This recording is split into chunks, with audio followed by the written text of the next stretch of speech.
Welcome to Transformative Principal, where I help you stop putting out fires and start leading. I am your host, Jethro Jones. You can follow me on Twitter at Jethro Jones.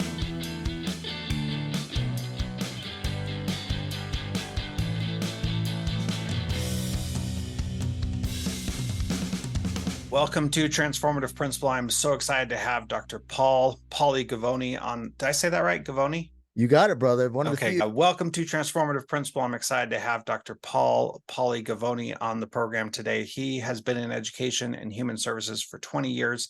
He's done a ton of stuff. He's been a leadership director, assistant principal, turnaround manager, therapist, behavioral analyst, adjunct professor, and so much more.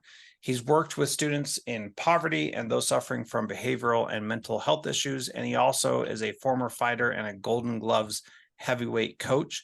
And he uses the science of human behavior to train his fighters, which we're going to talk about a little bit today. He's also Wall Street Journal and New York Times best-selling author. In addition to that, he is passionate about applying organizational behavior management strategies to establish positive environments that engage and bring out the best in people so they can bring out the best in the children they serve. And Paul, welcome to Transformative Principal. Great to have you.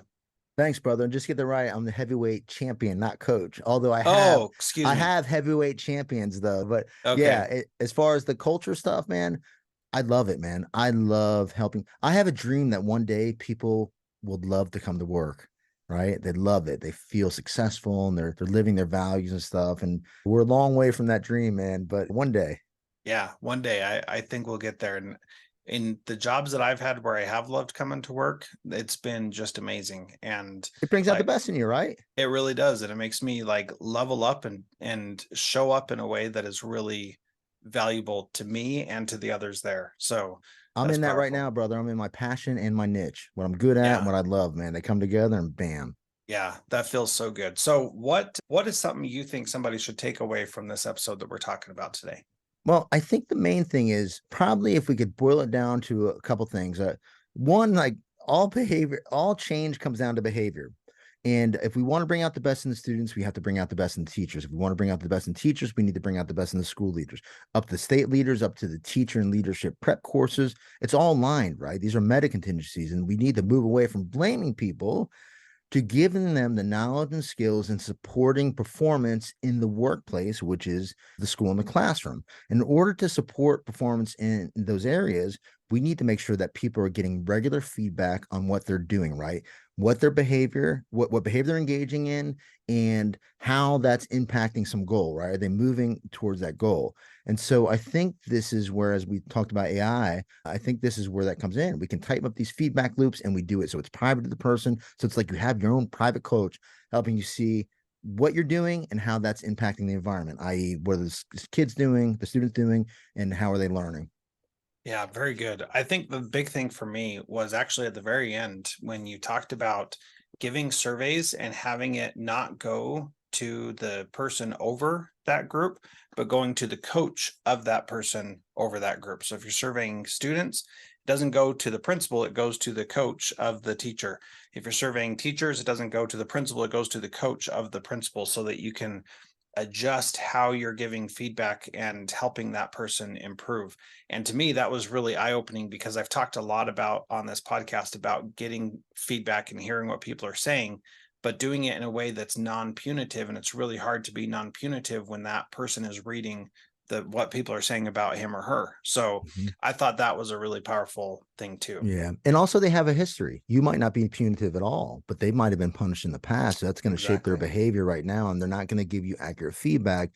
And that's what you need. And of course, everybody needs to understand that people give feedback based on how they're feeling in the moment, right? So there's going to be bias in it. And this is why we need to look for norms. And you find why are people not as happy in that Title I school? Well, Title I schools are a little bit more difficult, right? Yeah. So we need to look at that. But we start to get a norm across the country or across your district or whatever it is. And you compare yourself to that norm, but you also can compare yourself to your own baseline. And you're really competing against your own baseline to move up, shooting for that norm or shooting to go above that norm. Of course, we want to set goals eventually above that norm. So I think that could change on a dime, man. We could do that tomorrow. Yeah, that's powerful. All right. Thank you. I'm excited for this interview. We'll get to that in just a moment. This is part of the Summer of AI series on transformative principal, brought to you by School AI, which helps your teachers save hours per week by automating things that they don't need to be doing, and AI Leader, where you can go and learn more about artificial intelligence and how it works for you as a school leader. That's at AIleader.info. Thanks so much, and we'll get to Paul's interview in just a moment. All right, so Paulie, thank you so much for being here, and thank you for sharing. Let me start with this question. When you and I talked before, we talked about errorless learning. Tell me what that means in the context of learning. What does errorless mean? Well, it really just means like prompting people to make sure that they actually get through some task without making errors.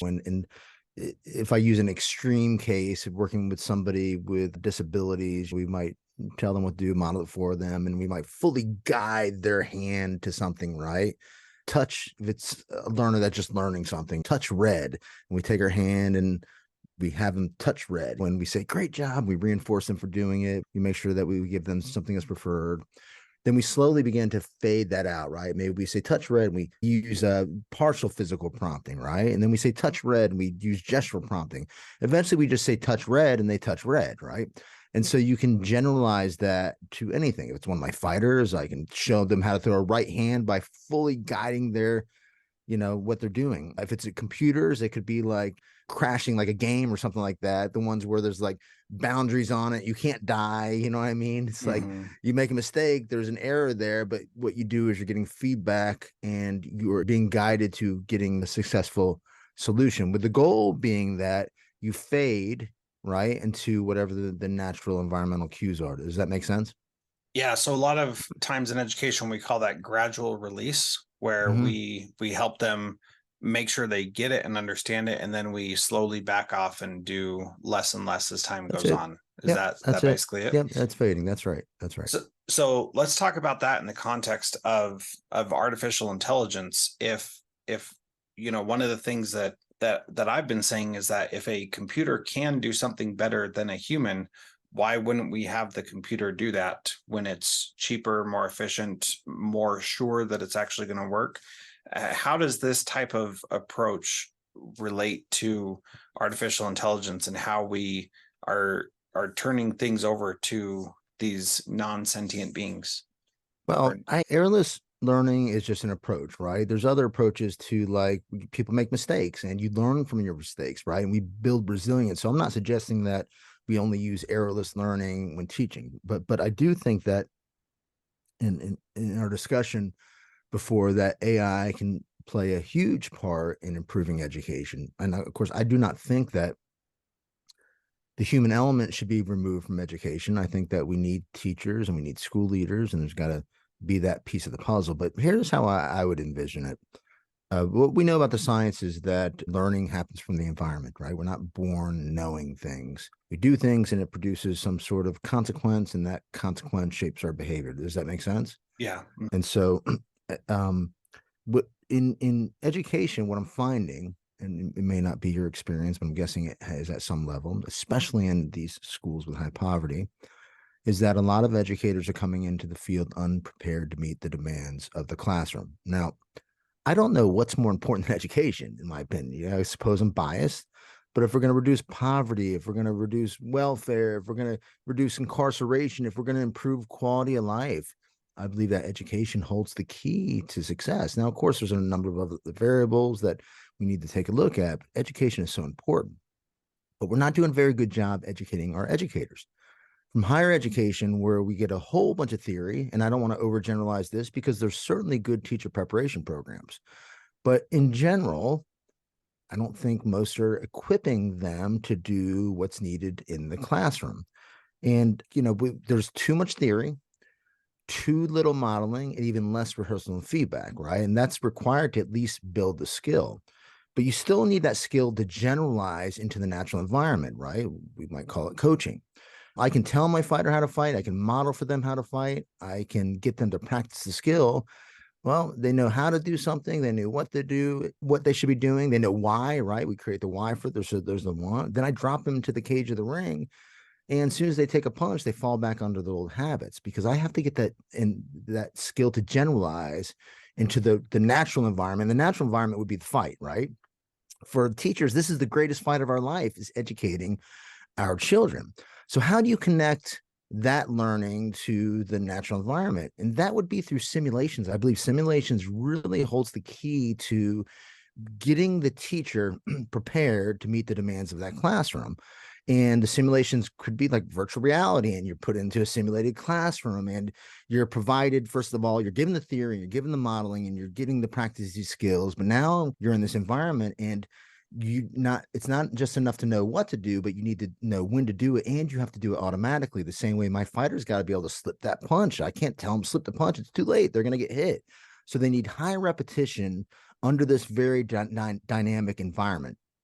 And when you do this, if we've got some really well thought out environments and scenarios, the teacher is going to get in touch with consequences that are safe, reinforcing consequences, punishing consequences, like, oh, I didn't mean to do that. The kid went off and hit somebody, or they ran out of the classroom, or all the kids failed, or whatever it is. There's different ways to give teachers this knowledge and skills. Now, I want to zoom out a little bit and say we also need this for the school leaders. I've taught in higher education. I've taught in educational programs. I've taught in leadership. Well, a school leader can single-handedly turn schools around. I've worked with these school leaders, and they've done great jobs, and they've also failed schools where high teacher retention or turnover.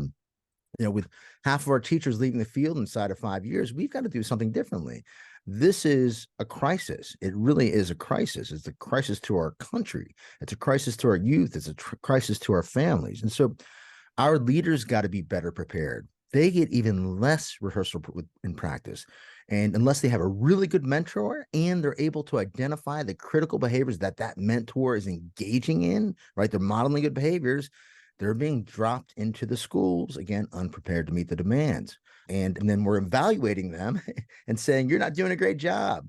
That's like me evaluating my fighter while they're taking a beating and saying, you need to do this or you need to do that. Well, they're going to fall back onto the habits that are going to keep them safe.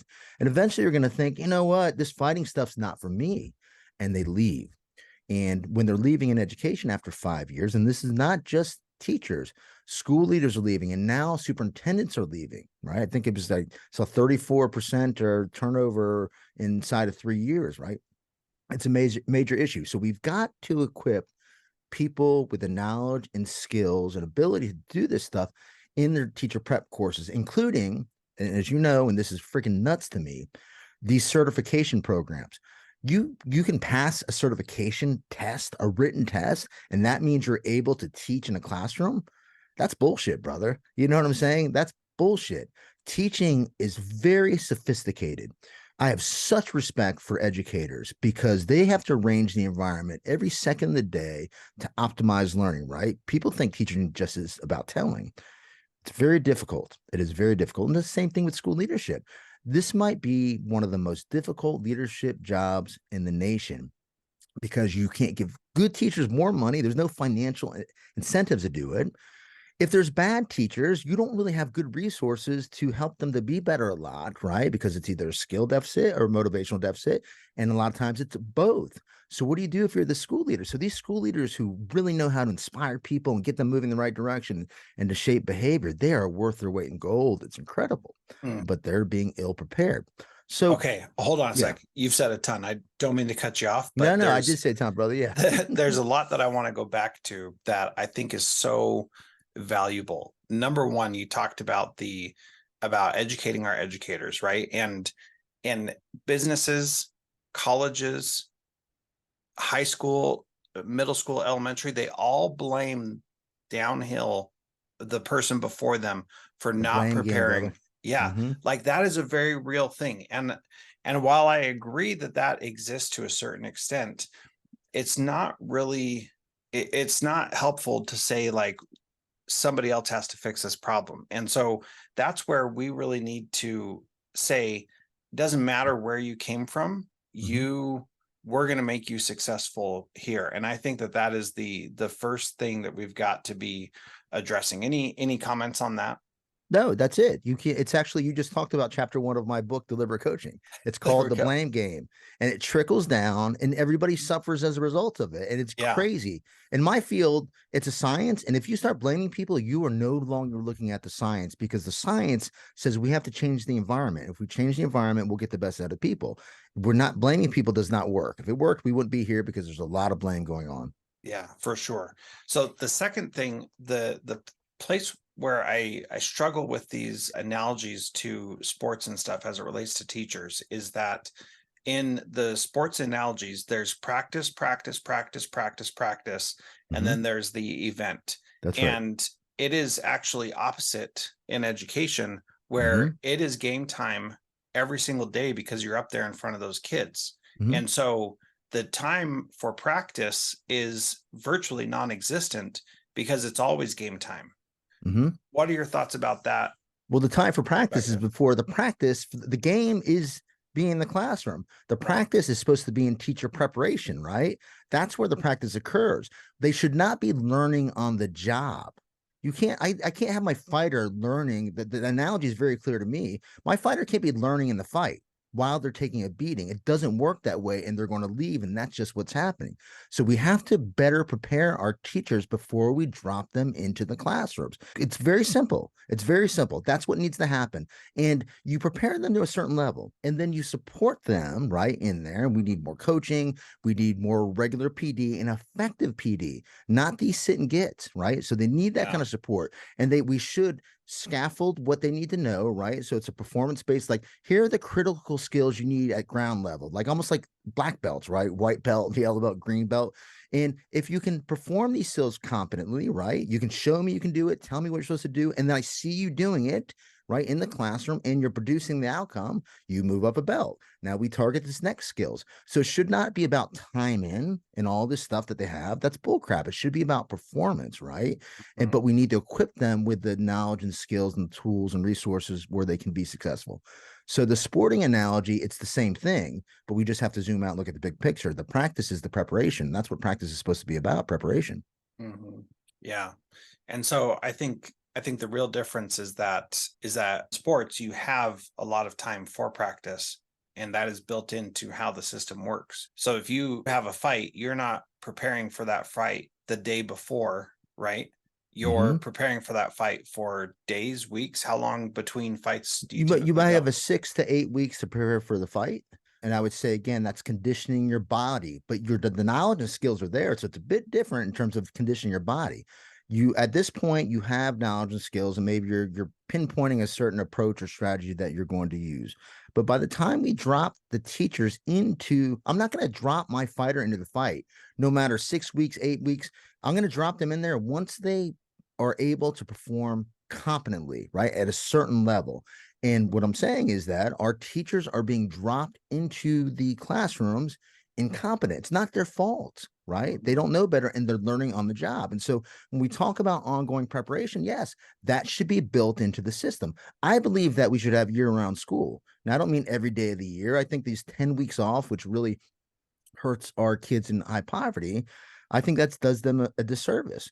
I would love to see like 4-day week schools with more quality instruction, right? It's not about quantity, it's about quality of instruction. And that other day, teachers get to plan, they get to get resources for learning, they become a better teacher and learn new and innovative stuff. So this is what we have to do. We have to change the system, man. The system is not Yeah. doing its job. Yeah, don't get me started on that, because that's not the point of this conversation, but that's something that I've been talking about for years, that our system is designed to make the lives of the teachers as easy as possible, and it's not designed to improve student learning. So in Well, and in it's a not making the teacher's job easier. it's not, yet Yeah. it's designed to do that, but it's still not making it any easier. And so especially with like homework and grading, those are all things that teachers don't have to do, and yet they do them because they think that they're part of the system. And they're designed, the multiple choice tests are designed to make it easy for teachers to grade, but they actually give no information. They don't help the teacher understand what the kids really need, and they don't make it so that the kids can actually learn from it. Well, that's actually a perfect transition to the next part of this when we talked about AI, and that is again, prepping them is one thing, right? Now we have to get them in there because there's the instruction and there's the assessment piece of the puzzle. Now there's two types of really important assessment. One is when students are doing their work, they need regular feedback and on their performance, right? I did this well, so let me keep doing that. So it's positively reinforcing their behavior. And they need corrective feedback. I didn't do this well, and here's what I need to do instead.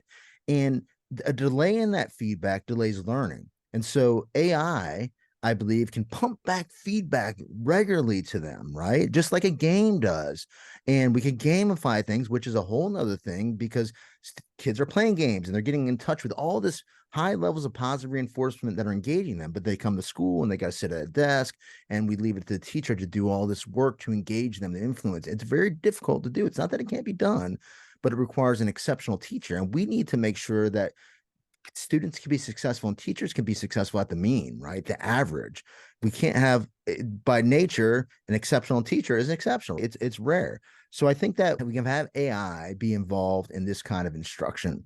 And I think that we have teachers now enhance that learning through the activities, through the projects, and these pieces of the puzzle. So they become fluent using the computer in core principles, core skills, right? And the teacher then becomes a facilitator of these activities. So now you have that piece of it. Now let's zoom out a little bit. Even with great simulations and all these pieces of the puzzle in higher education, if we did this, we're going to drastically increase the likelihood that teachers are going to perform well, but they still need feedback in the classroom. Now, poor school leaders are being given a management ratio that is unheard of. Yeah. Unheard of. It's crazy to think that a principal and assistant principal have 50 teachers under them to manage, right? Who does that? I think what management ratio is like 4 to 8 or something like that. I forget. Yeah. It's crazy. Don't quote me on that. It's somewhere out there. And so here's how I believe AI could support that. And this would be very sticky, and this is why I think they need a behavior analyst involved in it. If there was AI to observe them in the classroom and give them immediate feedback, right? Remember, I said we need to scaffold the skills like a belt ranking, right? And here's the skill you're working at.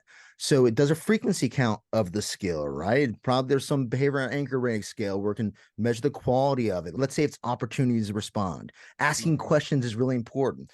It could count the frequency of it. It can also look to the type of questions, right? So if it was on the web's, or Bloom's taxonomy, right? It can grade them and give a percentage of higher order thinking questions. And then it not only shows that you're engaging in this behavior, but it's also showing the outcome. It's showing how many students are on task. It's also aligning it with learning gains. So the teacher's able to get feedback on their behavior and see, when I do this, here's what's happening. Or when they don't do that, here's what's happening: increase in disruption, reduction in engagement, et cetera, et cetera. People need tight feedback loops, and people tend to be poor observers of their behavior, poor observers of the impact of their behavior on the environment, and poor observers of the impact of the environment on their behavior. And I believe that AI can fill in the gap for that. Now, it's got to be private. It's got to be AI is like a coach, because I could see this data being abused very easily, right? It should be pumped back to the teacher and they look at it. And the only way it would be used otherwise, let's say that it's giving data and the teacher's not responding to it, and now somebody else has to come and intervene in a way that it's a coaching model. We're supporting that. Let's look at the data and what is it that you need? How can it be better for you? What environmental adjustments do we need to make? Because if it's used to punish people, right, show them that they're not measuring up, people are going to hate education. They're going to leave in droves. And so I believe that can happen for school leaders, et cetera, et cetera. Yeah, I think that is such a powerful idea. I actually did focus on opportunities to respond at a school that I was at, and that was all we did. We did these walkthroughs and we just checked how often kids were given opportunities to respond.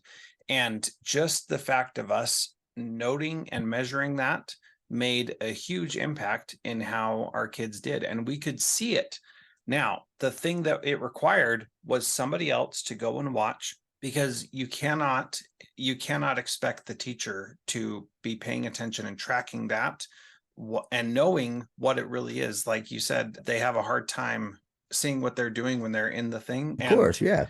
And so it was really amazing to see how it improved when we focused on it, and our presence made them do more opportunities to respond. And what we were trying to get to was that every minute kids had an opportunity to respond. And it made it difficult for kids to be off task and not engaged when they had to be paying attention and give a response every minute of that class that we were in there.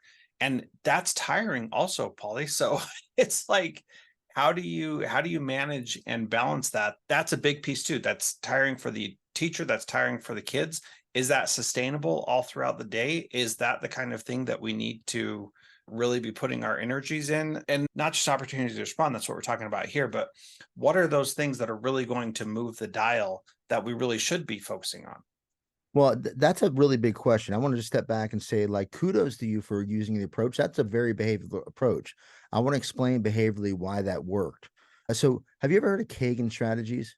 Yep. I love cooperative learning. It's very exciting. I went to one of the best trainings I've ever been to through a Kagan strategy. And if you went back in the school, or Kagan structures, if you went back to the school, you would see some of the teachers, and they loved it too, using like parent share, right? One or two of the structures. And it's not that they didn't believe in it, it's that developing habits requires consequences in the natural environment, right? And when I say consequence, I don't mean bad or good. I mean something happens as a result of your behavior, but we got to get teachers to behave. And so here's what you end up doing. And I believe that this is something that every school leader can do. There were 20 structures they were taught, right? Well, we don't focus on all 20. You pick one or two structures a week, right? Just like you picked opportunities to respond. You give them the task analysis of this. Hey, here's the structures, post it on your front board, and I'm going to be coming around and looking with the administrative team. We're going to catch you being good, right? Yeah. So the act of them knowing you're coming out, we call that, and if they begin to engage in that behavior, we call that negative reinforcement. They might be doing it initially because you're coming to look, and that's okay, right? The goal being that if they do it well enough and long enough, they're going to see that's producing some sort of natural consequence that's a reinforcer to them. And then you no longer have to look because they're going to keep doing it whether you're looking or not. We call that discretionary effort. However, if we're not helping them see the impact of their behavior on the environment, they're going to do just enough to get by, and only when you're looking. And you can't look at everything all the time. This is why it's important that we pick the critical skills. Now, one thing I know is that they don't want misbehavior in their classroom. Well, this is a great behavioral tool. Engaging students, it puts them on task. They want the kids to learn, I think, for the most part, right? It's going to help that. And so we have to identify the critical skills and making sure that we scaffold in the way that they can learn. And we end up throwing everything on them. We just puke all this stuff up. When Marzano first came out with his meta-analysis, it was bastardized into an evaluation system. And I saw they had 49 skills that they're evaluating the teachers on. Yes. What the hell are you doing? What are you doing? It was mind-blowing. This is why I left education, right? Because I'm like, this is not how we get the best out of the teachers. We're never going to get behavior change out of the students if we don't get it out of the teachers, which means we need it out of the school leaders, which means we need it out of the district leaders, right? There's this interlocking behaviors, these meta contingencies, and it was crazy. Yeah, as I you know. agree. And I've done Marzano and Danielson and other different kinds of evaluations, and they all put so much on that you have to pay attention to. In one district that I worked in, when I did an observation, I had to pay attention to 52 different indicators in a 30-minute observation. And I had to track all 52 of them. And it was essentially pointless because there was no reason for me to be focused on so many things when it didn't result in anything positive actually happening. And so when the thing that I want to say about this one or two structures that you want to focus on is, if you can find the things that actually make other things better and easier, then those are way more powerful than something else. The reason we chose opportunities to respond, to go back to that, is because we found that when kids had opportunities to respond, then they stayed engaged and they had fewer behavior problems. And we wanted which to is a solve... reinforcer to the teacher. You got to pick things that are reinforcing to the teacher. Exactly. And that's what I was going to say. And the teachers were happier when the kids were behaving better in class. And so we said, look, do this thing, your kids will behave better, you'll be happier, and the kids will learn more at the same time. And so there are other structures. You gave a why, a motivating operation. Yep. There are other structures that don't really do anything. For example, writing the learning objective on the board. Nobody really cares what the standard is except for the teacher. And so having that learning standard on the board may be something meaningful, but it doesn't have an impact on really anything else Only a except prompt for the teacher. yeah, exactly. And so that was another one that I observed was not meaningful and did not provide them any value. And so they started writing it up there just to spite the administrator. I even had a teacher who put all of the standards up on the board and just in a big poster and said, "Yep, there's my standard." And it was so ridiculous. But they were meeting the standard of writing the objective on the board. It And it becomes was just a compliance, waste. brother. That's what Yeah. all the evaluation stuff is. It's compliance based. It's a dog and pony show, and it sucks the life out of you as an administrator. You don't Totally. like it, and the teachers don't like it. And so much time and energy is wasting on it, and it hurts education, not helps them. Yeah. So let's imagine a world where they have something recording their lesson that is private to them, that is not, the administrator's not reviewing it, not looking for anything Yeah, they're wrong. just getting feedback on it. They're just getting regular feedback and they're constantly knowing how they're doing That's in right. the moment. How do you make that work in the moment so that the feedback loop is as tight as possible? What's your idea there? Well, so there could be a couple things, right? There could be some sort of prompt. The teacher would need to select how they want it, number one. It could be like, let's say you're focusing on increasing behavior specific praise, right? And you say, you know what? I want to do a ratio of 4-to-1. Okay. And I want to make sure that's not just saying good job. I'm saying what they're doing good job on.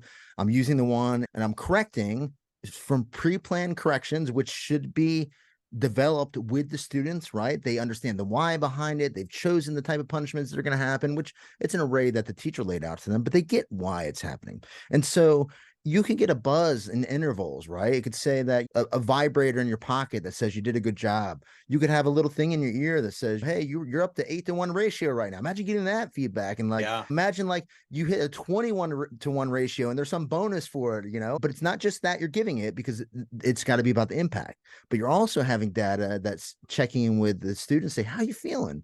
Do you feel like the teacher cares about you? You feel safe? Do you feel like you're learning? And when you have these data points coming on, man, give the teacher some bonuses. They're crushing it. We're going to save so much money on incarceration and quality of life and poverty and mental health and all this stuff in the long run, man.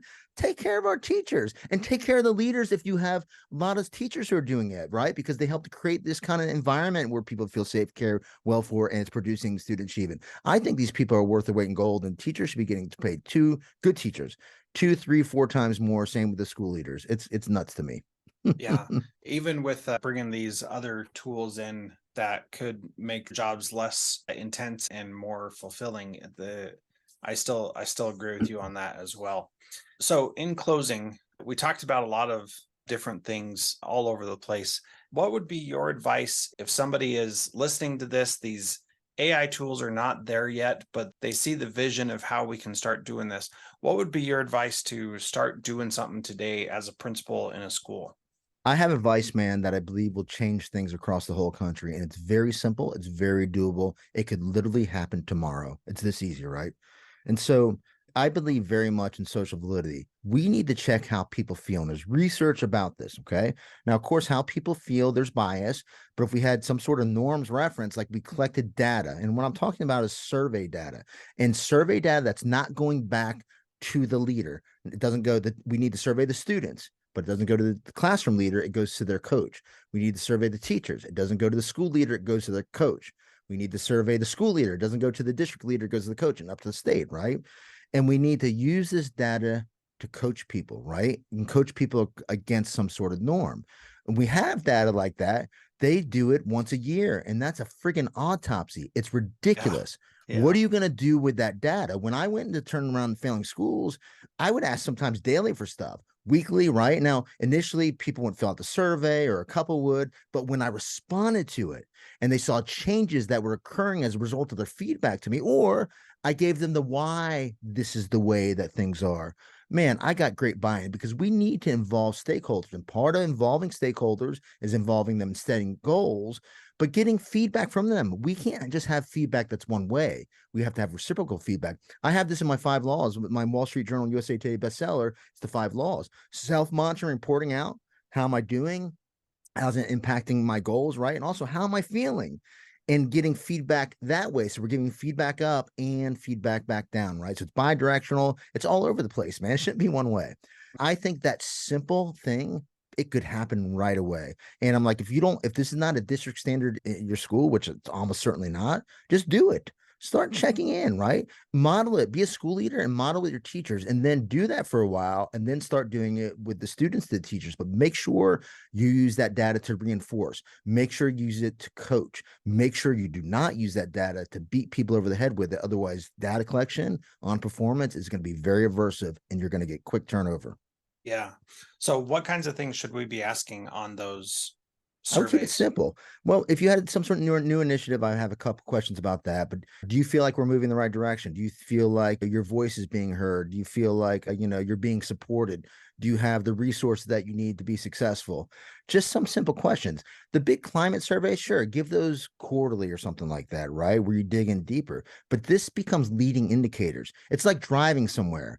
You can't wait to get at the end of the state before you see the direction that you're going and you see the mile markers going down or counting down. You're getting constant feedback to let you know that you're moving in the right direction. Even feedback from the environment, of course. Nobody's telling you, but you're seeing the trees move by and the lines move by, and you're seeing the sun and the oceans to the right or whatever. You're constantly getting feedback to know you're moving in the right direction. People need feedback. Leaders are navigating, right? Classroom leaders, school leaders, district leaders, state leaders. They need regular feedback loops. And this goes back to what I was saying about AI, right? We have to tighten up feedback loops so people can adjust their course right away rather than waiting till the end of the year to find out everything's messed up, or the end of the quarter, or the end of the month, or sometimes even the end of the week if you've got a new change. Yeah, this is really good. I think that there's a lot of power in that. Paul, where can people go and learn more about you and connect with you? Well, I actually dropped you my link app, Jethro. So in the link app, there's my bio. I have 6 books. A new book just came out, by the way. It's called Quick Wins. I got to get the name of my books right. Yeah. It's called, hold on, I'm looking it up. Quick Wins Using Behavior Science to Accelerate and Sustain School Improvement. It's about actually what we were just talking about. That was a quick win you did with the opportunities to respond. You found something that was easy for the teacher to do, and that was producing a visible and valuable outcome to them. And if you get people to buy in with something easy like that, they're more likely to believe in you, believe in themselves, and keep moving in the right direction. All that stuff's on Amazon. I also have podcasts, the Crisis in Education podcast. Also, if you're in schools that are struggling with behavior issues, man, I work for literally the greatest crisis management company in the world, Professional Crisis Management Association. We train people to fluency. Remember, I talked about the prep courses, not training people to fluency. We train people to fluency. A lot of people are being trained in some sort of crisis or behavior management, and they're given a certificate, but they practice something 1 or 2 times and they're saying, okay, you can do it. That's not the way learning works, right? And so they're in there and they're having to try to de-escalate a kid or maybe even restrain them. They end up hurting themselves. They end up hurting the other kids. And so these certificates, these blue cards people are getting, they don't work. We train to fluency. We have a non-physical approach called everyday behavior tools, and we have professional crisis management, which allows us it's a complete crisis management from prevention, de-escalation, right up to having to immobilize students, but all grounded in positive reinforcement and the science of human behavior. So it's pretty incredible, man. And that's at pcma.com. And there's also links in my link for that as well. Yeah, good stuff, man. Thank you so much for being here. It was great to chat with you. Thanks for your time. Thanks a lot, brother. It's been fun. Edited by Gage Sanderson.